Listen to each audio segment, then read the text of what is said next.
শ্যামার গর্বের পুচ্ছ হয় না তুচ্ছ।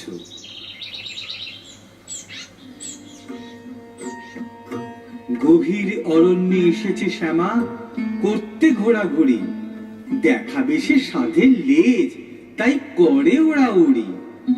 অপরূপা শ্যামা বলে করোনা তাকে তুচ্ছ, তার দিকে না তাকিয়ে দেখো তার গর্বের পুচ্ছ।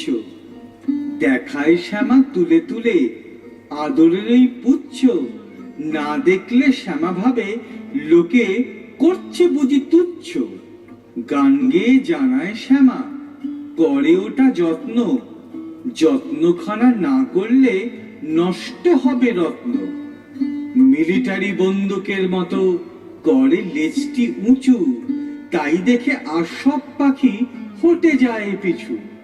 করে বনে ঘোরাফেরা দিয়ে নতুন সাজ, আর ধরে পোকামাকড়, ওটাই ওদের কাজ।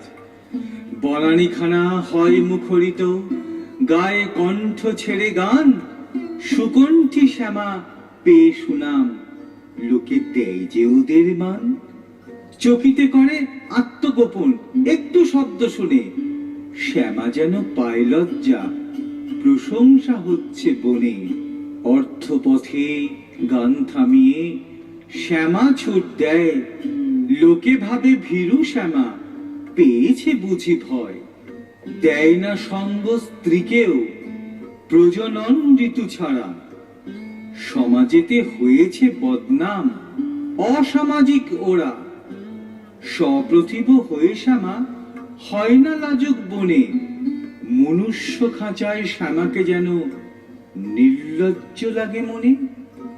গাত্রবর্ণ হলে উজ্জ্বল পুরুষ ইঙ্গিত দেয়, অনুজ্জ্বল হলে পরে ওটা যে স্ত্রী হয়। যখন আসে প্রজনন ঋতু, শ্যামা হয় অগ্নিশর্মা, নজর রাখে স্ত্রীকে সদা, করতে পারে কুকর্মা। মাঝে মধ্যে শ্যামা হয় ভীষণ মারমুখ, যদি ভাবে স্ত্রী কখনো হয়েছে দুমুখ। পারে ডিম নিজ বাসায় বৃক্ষে কোটর বানায়, পরিত্যক্ত কোটরেও ডিম ফুটিয়ে ছাড়ে কোটর ঘৃণায়। মনুষ্য রচিত পক্ষী গৃহে থাকে সুখে শ্যামা, স্ত্রীর সাথে করে মেলামেশা, না করে কোনো ক্ষমা। খায় যে বনে পোকামাকড় হয়ে আমিষাশী, খাঁচায় শ্যামা আমিষাশী হলেও মাঝে মধ্যে নিরামিষাশী।